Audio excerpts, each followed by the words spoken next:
From Chicago's CAN TV, a look at the week's events is reported in the newspapers, in the blogs and online, and on radio and TV.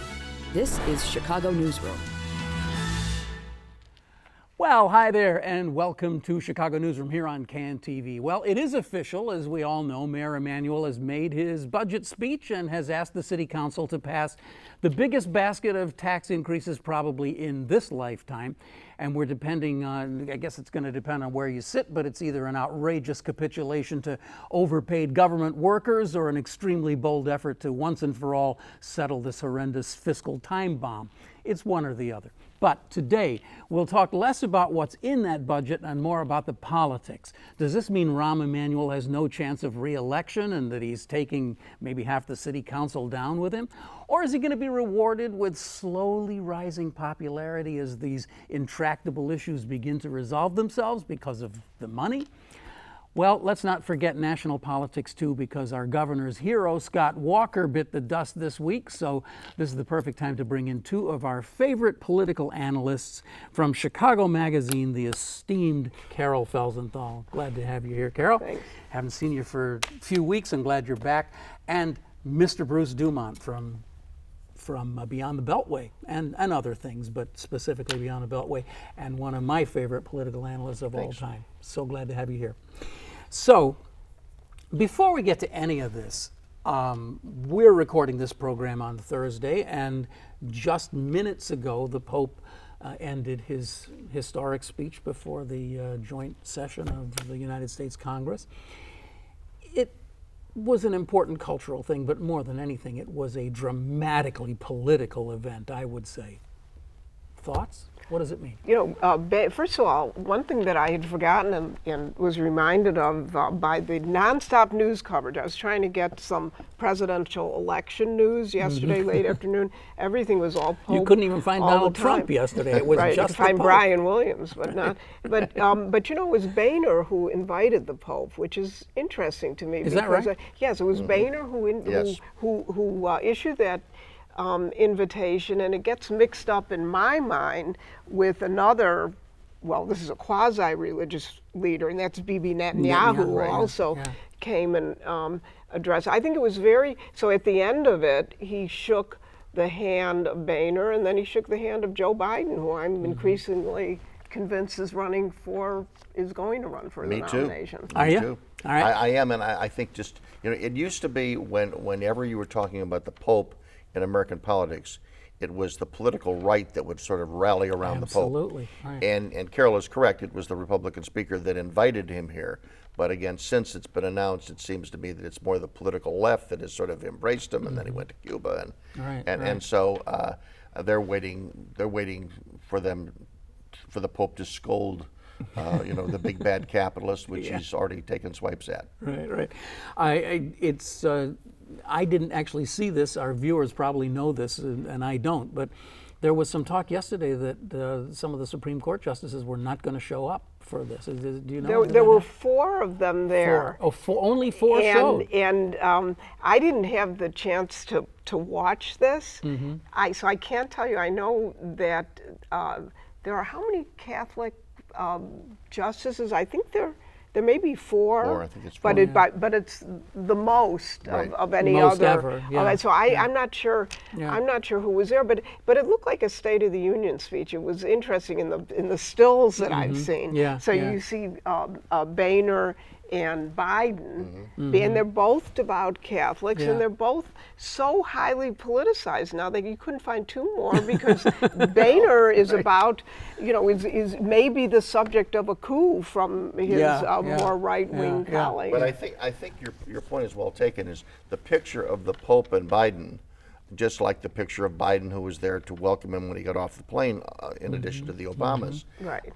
That is probably that is another example of Biden being in the right place, and the president is aware that they want to get the right photo ops with Joe Biden. You know, the Clintons and their global initiative, the subject of much controversy. Now, I was thinking, I'm surprised that their global initiative is at the same time as a UN General Assembly meeting. It starts next week. I was surprised that they didn't invite the Pope to their CGI than Hillary, because any way that Hillary could get a shot with it. Right. Yeah.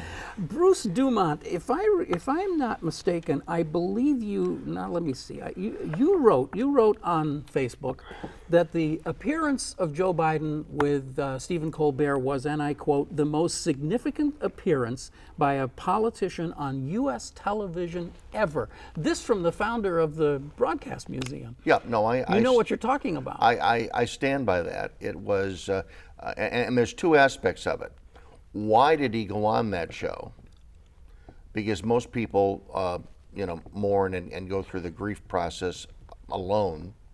So the fact that he went on the show, to me, is yet another example or another example that he is thinking seriously and is about to announce that he is going to run. Mm-hmm. So that's one interpretation.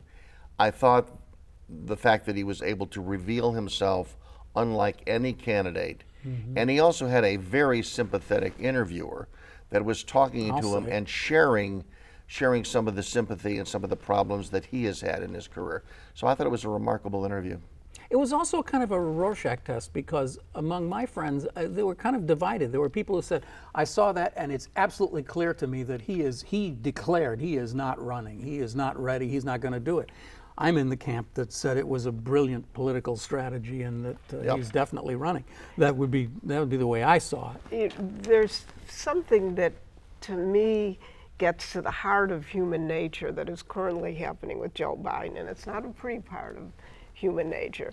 But Biden supporters are beginning to get tired of the mourning.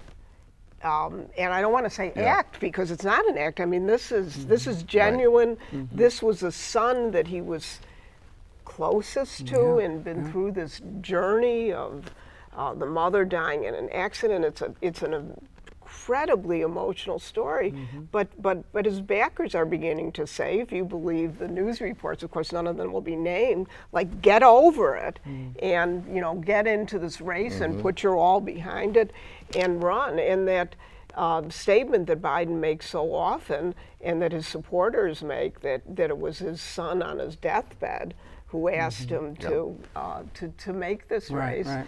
And Hillary's people are beyond worried about this, so they're beginning to try to criticize Joe Biden without in some gentle way. Well, Hillary did it. She did the other day. She came out and talked about Joe Biden when he was in the Senate, and she was in the Senate, as not being helpful on the bankruptcy bill. So you're getting into getting that started. Oh, when you look into his record, there's some real softness in his record as a United States Senator. There's no question about it, and I don't think it would play well, at least in a competitive race with the liberal elements of the Democratic Party, which are major.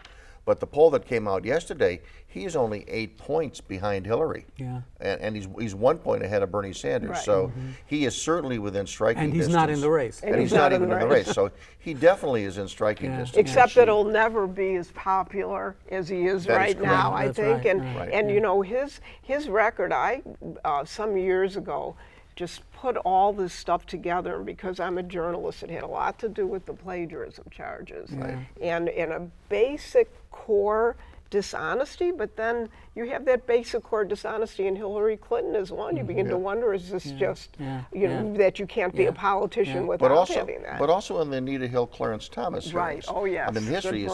He basically saved Clarence Thomas. Yes. And I don't think anyone's ever going to forget that. They're going to have to be reminded of it. Right. But he had a very significant role, and certainly liberals know that. But talk about television. There's a documentary coming on the Anita Hill, Clarence Thomas is that right? Fight. Yeah, and it's supposed to be quite good and quite influential. I think it's HBO, but that's going to be on, and Joe Biden, who I remember from those hearings. And this weird thing, as the hearings went on at 4 a.m. in the morning, and he's wearing his suit, and the thing, I had just had a baby, so I was up all night, but his white shirt cuffs kept getting longer and longer and coming down onto his hand, and it was this weird kind of Dorian Gray thing. But those hearings, maybe his arms were shrinking. The summer of 19, when he had just had an aneurysm. Yeah. Yes. I mean, he was, right. and he had to drop out. He had the aneurysm, he had the hair plugs, it was all kinds of all the things hair. related, Oh my right. God, I forgot about the hair And plugs. wait till you see, when you see those clips from those hearings, that's not going to work to his advantage. Yeah. And he didn't put on witnesses. Yeah. So some people blame him for I can Felsenthal. just hear people watching the show right now and saying, see, there you go again, a bunch of people sitting around talking about Hillary versus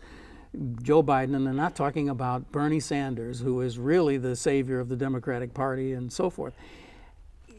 How seriously can or should we take Bernie Sanders? I mean, he's not going to get the nomination. I think everyone acknowledges that, right? Nobody ever thought he was going to be doing as well as he's doing. This man can win the Iowa caucus on February 1st, and then he can go on to win the first primary in New Hampshire. On the other hand, we've had a lot of people who didn't make it to the White House who won those. The rest of the road is kind of difficult when he heads to the south. But again, you were talking about Stephen Colbert. Last night, Elizabeth Warren was on Stephen Colbert. She was knocking it out of the park. I mean, she said she's not running for president of the United States. Yeah. That was probably the most powerful. Insofar as just you getting out there and making your case, I mean, she was going at 78 RPM. Yeah. Do you think she could be Biden's vice president? Remember when had the he conversation. left his morning vacation and That he went to... That would be well. That would definitely propel him, I think, past Hillary if he were to announce that. Yeah. And it would perhaps attract some of the Sanders vote. I don't think she would do it though. I mean, based on her comments, if she doesn't want to be president, I don't think you want to be vice president. Right. And it would make her a bit of a hypocrite because she's been really so adamant about it. Right. So I mean, I still in the last few days we've seen Hillary ticking back up again. She's got a large resource to tap, and she probably will be all right in the end, right? Well, there's a lot of emails to the emails. I think the emails are going to once again send her in the opposite direction. The FBI has retrieved emails from her server. From her server, I mean, who could make this stuff up? And they said it wasn't that hard to do. No, and it wasn't that hard to do. So when Hillary made that joke to the Fox News reporter and said, what do you mean I wiped it with a cloth? Well, Hillary and I are close in age, and we're the same generation, and we're both female, and I would have no idea how to wipe a server. I'm not even sure I know what a server really is. So when she said that, I felt sympathy for her. But if they are able to retrieve these emails, and she has said that Bill Clinton used email. He claimed that he didn't, but some of his emails are going to also be on that server. Oh, really? The guy who's only ever sent 2 emails in his life? That's what he says, but she says I that's think not also, right. I mean, this goes back almost 3 months ago on Beyond the Beltway. Yeah. We had a guest on who was a digital expert, called it. He said, there's no way anyone that thinks that you can erase an email, you really don't know what you're talking about. Yeah. There's no such thing as hiding something. Yeah. So, frankly, when I heard that, and heard that from a couple of other sources, I have always thought that one of the reasons why Joe Biden has been pushed out there, and I think encouraged by the Obama administration, is I can't believe there are people in the United States government right now, high up in Justice and FBI. They know exactly what's on those tapes, and they know that what's on there is maybe not criminally incriminating, but it is politically dynamite. And I think that's why they want Joe Biden out there, because they know she's going down. Yeah. It's just a matter of time. Yeah. And remember what Obama said, and his press secretary relayed this to the public, that the smartest decision he ever made in politics was selecting Joe Biden as vice president. He also selected Hillary as his Secretary of State. Right. But you don't have your press secretary go out there unless you really want to underscore that message. And so I think the fingerprints of the Obama administration on the draft Biden movement, I think, are very, very thick. We don't want to spend a lot of time on this because there's so many other people we want to talk about. But Donald Trump. we've got to get to Donald Trump. It's required. FCC requires us to talk about Donald Trump. The Hillary Clinton legacy as Secretary of State is something that I just find really fascinating, because while she was Secretary of State, she had these wildly positive reports. I mean, everything about her was positive, including the website with the sunglasses and the. But as time passes, there seems to be a kind of a sense that, well, she really kind of didn't get much done. And when you compare her to the current Secretary of State and all the things that he's been able to do, you kind of think, well, maybe there were a lot of lost opportunities there. I don't know I think that Carly Fiorina, who I think is going to be just ruined by her business record as it is more and more explored, she said that Hillary Clinton's claim that she was traveling 1,000,000 miles, and they're constantly talking about how many miles this woman, she said that's an activity, not an accomplishment. And I think that's a problem for her. And I thought right away when John Kerry became Secretary of State, he was really doing stuff. He might not have been able to solve the problem in the Middle East, but he certainly was on this Iran agreement. And Hillary it's hard to say she stepped what she back did. from these things and except for the Putin. Tried not to get Putin involved. I think the other thing that all one really has to do is look at where we are in the world right now. Look at the advancement of Russia. Look at the aggressiveness of Russia. Look at Syria. Look at the Syrian refugees. Look at what's happening in Libya. Let's look at all the areas where she was allegedly involved. What happened on her watch has led to exactly what we have today. And if anyone wants to argue that that's a successful record, I don't know how you do it. And the way to stop a Democrat in any conversation is say, all right, she was a great Secretary of State. What did she do? Yeah, but they have no answer they for would that. say that George W. Bush bears Of course they would. Well, But what she did, she was there for a long time. She didn't do anything to make it better, because what happened on her watch, we're looking and we're seeing on the front pages of the papers today. Do you feel that Kerry has done a better job of getting himself involved, of injecting himself in? He has been more aggressive, and you know, whether you think the Iran deal is a good deal or no deal. I mean, she was a fairly low visibility Secretary of State. Yeah.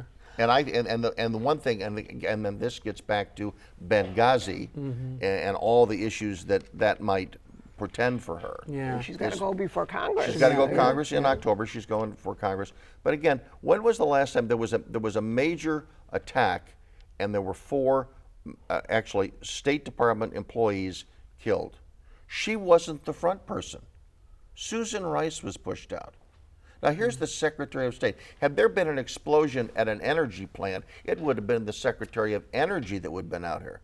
Why was Hillary missing in action as the face and the voice explaining Benghazi when it happened? Okay. Nobody has an answer to that. I'm jealous of time. We got a lot of other stuff to talk about. I want to just we have to talk about your piece in Chicago Magazine, but before, just one quick thing before that. This is completely off the subject, but Rahm Emanuel's budget, do you guys have a sense of whether this was a bold political move that will actually cement him if he wants to run again at some point, or was this really, has he decided that he's willing to commit political suicide? He doesn't want to run again. I have never thought he wanted to run. You have said that many times. I follow him so closely. He's a 2-term mayor. He's not, Rich Daley or Richard J. Daley, who thought there was no better job in the universe than being mayor of Chicago. He's got other things on his mind. And when he tells these aldermen that, think of the larger picture, be heroes. Rahm Emanuel's a wealthy man, and when he leaves office as mayor, his wealth is going to grow exponentially. And you're talking about 50, and a lot of them are just like schlubby guys, And I think it's I don't think he's going to run again. And one thing that I do think, having spent time thinking about and writing about Forrest Claypool, I think Forrest Claypool is going to be the designated successor. He's done everything else. He might as well just put it on his resume. At the CTA, successful at the Park District. Yeah, but I think we'll probably be looking for a minority mayor to replace Rahm. I think it is an act of courage. he inherited an absolute mess from an alleged political messiah who destroyed the financial stability of this city. And he bit the bullet. He barely got through a re-election effort, and once I think he got through that re-election, he decided, I have no other option but to do exactly what needs to be done. The people are not going to like it. I'm not worried if I'm going to get reelected again, but I'm going to right the financial stability of this city. That takes courage. They're going to scream and yell at him, but as Carly Fiorina and even as Carly Fiorina constantly says, when you're a leader, sometimes you got to make tough decisions. Yeah, but what about those? Decisions. What about the fee for picking up your garbage? Well, that's going to, when it starts appearing on the water bills. And not only that, but it's been said out front, like if you don't pay it, it's okay. We have to pick up the. Pick up the garbage anyway. I didn't want to get into the debate over the issues, but really just the politics of it and what this means for him. Also, when Barack Obama was running against Hillary Clinton, he famously was hiding under his desk, and I'm thinking there's going to be a lot more room under that desk now, because if he's got Hillary Clinton and Joe Biden, he's going to have to hide on that one. But he's also got this thing that you were talking about the race for the Senate. Right. And we have Tammy Duckworth against Andrea Zopp, and it is really ripping a lot of the political elites in Chicago apart. It's a very interesting piece in Chicago Magazine. I think I asked Andrea Zopp, is Rahm going to be hiding under the desk? And she said, well, he has said that he's not going to endorse in the primary because what happened, and I'll try to make it in a nutshell, is that the DSCC, which is a Washington group, the Democratic Senatorial Campaign Commission, came out early and endorsed Tammy Duckworth and ignored the moves that Andrea Zopp was making to run against her in a primary. Andrea Zopp is African American. Tammy Duckworth is her father was a Caucasian. Her mother was from Thailand, I believe, and she's suburban. She lives in Schaumburg. She has a national reputation, even somewhat of an international reputation, because she was so gravely injured while fighting piloting a helicopter in Iraq, and she worked in the Obama administration. Andrea Zopp was head of the Urban League here, but she's unknown. As soon as the DSCC made this ham-handed move, because in 35 years they had not endorsed in a primary in Illinois, then that got the Reverend Jackson, and it got John Rogers, and it got Melody Hobson and Leon Finney, and all of these prominent black leaders in Chicago to say, she's being disrespected, why are they doing that? So it galvanized groups of people in her favor, and I think in the end Tammy will win, but Andrea Zopp is going to have a shot at it that she wouldn't have had otherwise. Have you observed this, that there's this kind of growing gap between essentially the black political elites in Chicago and others? Well, again, it's this gender identity politics, in that this is a seat that has to be, they think it's a Democratic seat. It has to be either a white seat or a woman's seat or a black seat. I think they view it as probably it has to be a black seat, and so I think they're thinking of, it's like who replaces Jesse White? Well, it probably has got to be because the Secretary of State should be black, and the county board president should be black. I mean, Democratic politicians in Chicago look at the color of one's skin when they're putting their ticket together, and I think this is another example that one group that feels that they've been left out, they rightfully so. They have a much stronger constituency base and loyalty to the Democratic Party. They should not be ignored. And also, as I recall, when Rahm was still in Washington, but I believe that Rahm was the head of the congressional committee that selected Tammy Duckworth in the first place. And again, he selected her because of the reasons that you stated, but the fact that she was severely, disabled was probably in Rahm's mind, because I know how he thinks, made her more was electable. Probably number one in his mind. Yeah.